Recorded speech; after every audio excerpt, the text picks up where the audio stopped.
Xbox. How's it going? This is Ricardo, and in this video I'll show you how to remove the DC jack from a Dell Inspiron 11 version 3185. If you're looking for parts for this laptop, go to our website and use this coupon for a 5% off discount. Use a thin object to remove center screw cover.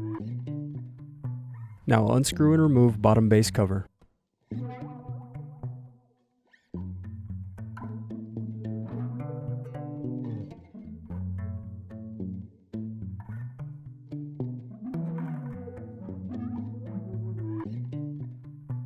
Now unscrew battery. Then disconnect and remove battery. Now unscrew and remove DC jack. Thanks for watching. Don't forget to like and subscribe if you enjoyed this video. And if you need more, check out this playlist to watch other tutorials for your laptop.